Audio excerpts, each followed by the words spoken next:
बिस्मिल्लाहिर्रहमानिर्रहीम। आज हम हिस्टामीन के बारे में पढ़ेंगे और हिस्टामीन का मतलब उसके डिफिनीशन के बारे में पढ़ेंगे, सिंथेसिस के बारे में पढ़ेंगे, रिसेप्टर्स के बारे में पढ़ेंगे, हिस्टामीन के रिलीज़ के बारे में पढ़ेंगे, मेकनिज़म ऑफ एक्शन के बारे में पढ़ेंगे और उसके फार्माकोलॉजिकल एक्शन के बारे में पढ़ेंगे। उसका डिफरेंट इफेक्ट्स देखेंगे डिफरेंट बॉडी पार्ट्स पे, डिफरेंट बॉडी सिस्टम पे, और फिर उसके बाद नेक्स्ट वीडियो में हम एंटी हिस्टामीन के बारे में भी पढ़ेंगे।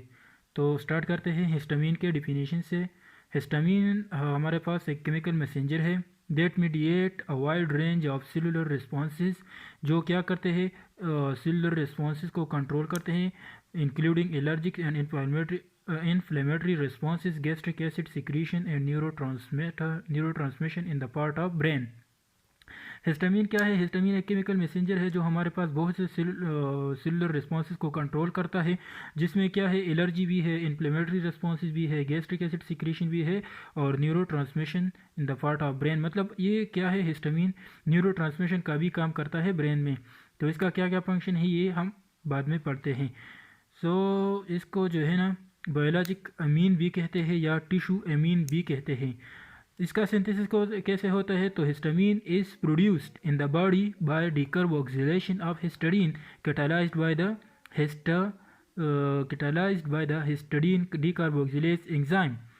जो हमारे पास इसका एक एंजाइम होता है जिसको हम कहते हैं हिस्टडीन डिकार्बोक्सिलेज एंजाइम। उसके ज़रिए क्या होता है, जो हमारे पास एमाइनो एसिड है हिस्टडीन, उसके डीकार्बोक्सिलेशन हो जाती है। मतलब ये है कि उससे डीकार्बोक्सिलेशन मतलब एक कार्बन डाइऑक्साइड मॉलिक्यूल रिमूव हो जाता है और फिर उसके कार्बन डाइऑक्साइड रिमूव होने के साथ साथ क्या बन जाता है, हिस्टडीन कन्वर्ट हो जाता है हिस्टामीन में। अब हिस्टामीन बन गया बॉडी में, तो जब ये रिलीज़ होगा, जो हिस्टामिनर्जिक न्यूरॉन है, हिस्टामिनर्जिक न्यूरॉन वो न्यूरॉन है जिसमें हिस्टडीन बनता है। तो जब हिस्टडीन उससे रिमूव होगा तो ये डिफरेंट बॉडी पार्ट्स पे एक्ट करेगा। तो जिस जिस जिस बॉडी पार्ट पर भी ये एक्ट करेगा उसको कहते हैं रिसेप्टर। मतलब ये है कि जो हिस्टडीन है वो अपने एक स्पेसिफिक पॉइंट पे जाके वहाँ पे अटैच होगा और वहाँ पे जो है वहाँ जो एक्टिविटी है उसको इनहिबिट या स्टिमुलेट करेगा या इंक्रीज़ करेगा या डिक्रीज़ करेगा। तो उसको उस पार्ट को क्या कहते हैं, हिस्टामीन का, यानी जो हमारे पास न्यूरोट्रांसमीटर रिलीज़ हुआ है इसका क्या है, ये उसका रिसेप्टर होगा। तो हिस्टामीन रिसेप्टर्स एंटीयर लोकेशन।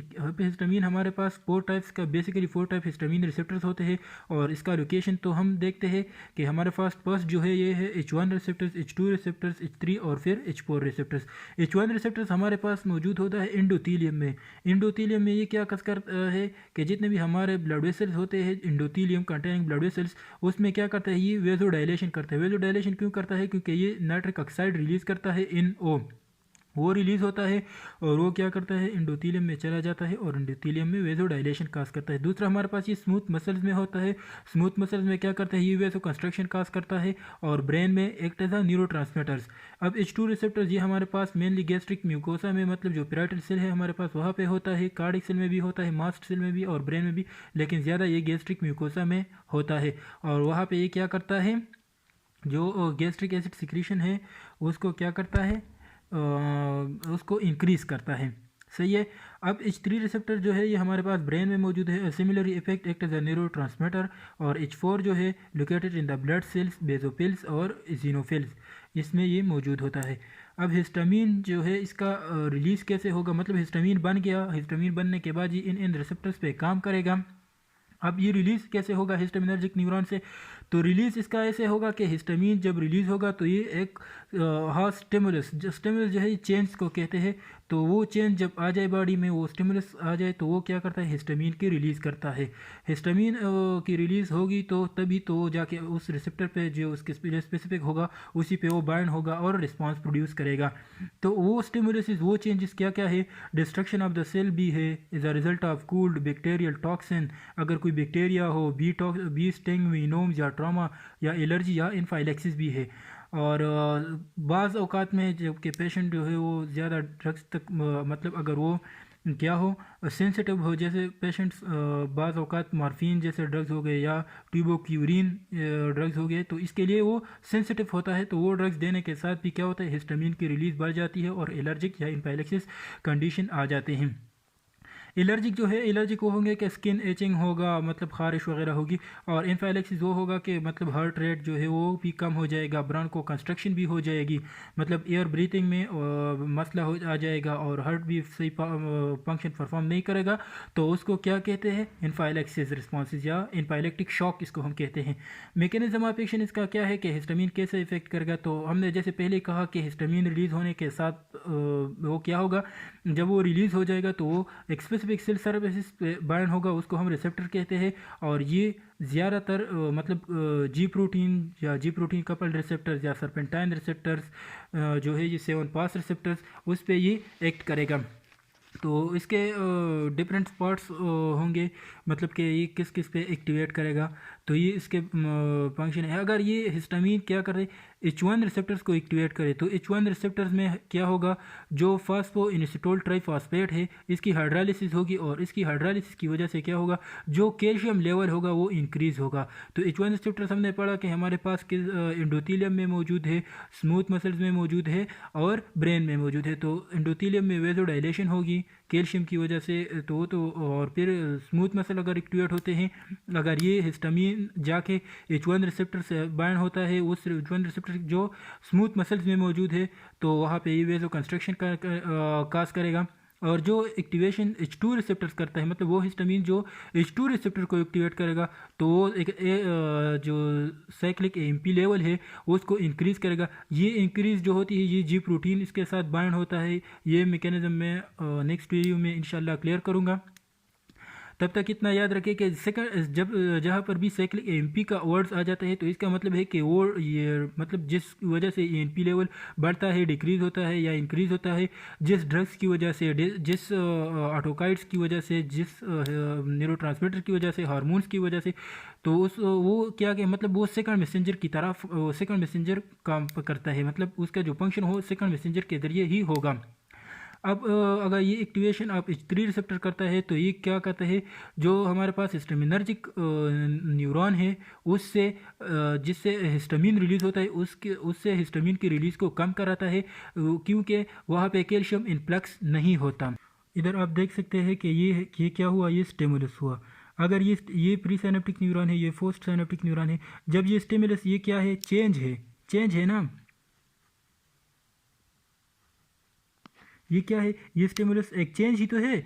जब ये आएगा तो ये क्या करेगा, यहाँ पे जितने भी कैल्शियम चैनल्स है इसके प्री साइनेप्टिक न्यूरॉन्स के एंडिंग पे जितने भी कैल्शियम चैनल्स है उसको एक्टिवेट करेगा। ये कैल्शियम आयंस क्या होगा, जब ये कैल्शियम आयंस अंदर जाएगा तो ये क्या है, ये वेसिकल्स है, और इस वेसिकल के अंदर जो छोटे छोटे है ये क्या है, न्यूरोट्रांसमीटर्स है। आप कंसिडर कर ले कि ये क्या है, ये हिस्टामिन है।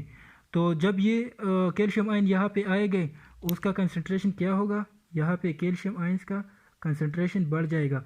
जब कैल्शियम आयन का कंसंट्रेशन बढ़ जाएगा तो ये वेसिकल्स इस मेम्ब्रेन के साथ फ्यूज़ हो जाएंगे। जब इस मेम्ब्रेन के साथ फ्यूज़ हो जाएंगे तो क्या होगा, यहाँ पे ये हिस्टामिन रिलीज़ हो जाएंगे। ये क्या है, ये हिस्टामिन है, या इसको हम कह सकते हैं न्यूरोट्रांसमीटर। लेकिन न्यूरोट्रांसमीटर में क्या है, न्यूरोट्रांसमीटर में ये स्पेसिफिकली हिस्टामिन है, ये रिलीज़ होगा और ये यहाँ पे एक्ट करेगा। जब यहाँ पे एक्ट करेगा और फिर ये इधर से जाएगा, जब ये इफेक्टर ऑर्गन की तरफ आएगा, इफेक्टर ऑर्गन की तरफ, तो यहाँ पे ये क्या करेगा, रिस्पॉन्स प्रोड्यूस करेगा। सही है। तो इस मैकेनिज्म के ज़रिए क्या होता है, हिस्टामिन रिलीज़ होता है।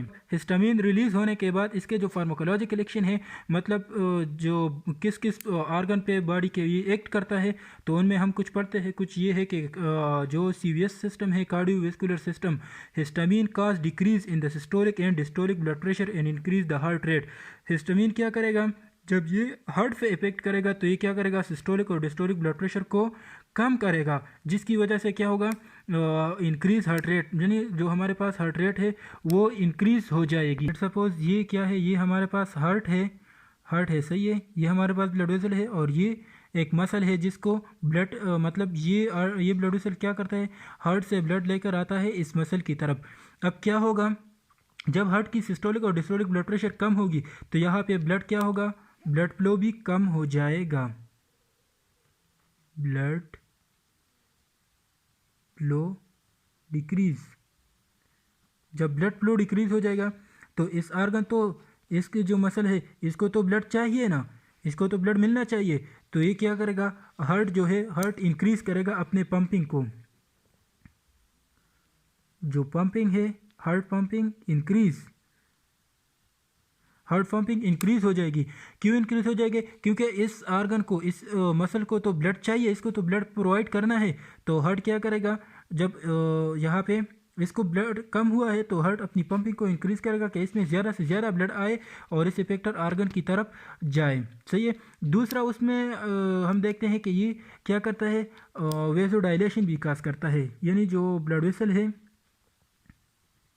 ब्लड वेसल्स है, सही है, उसमें वेजोडाइलेशन काज करता है,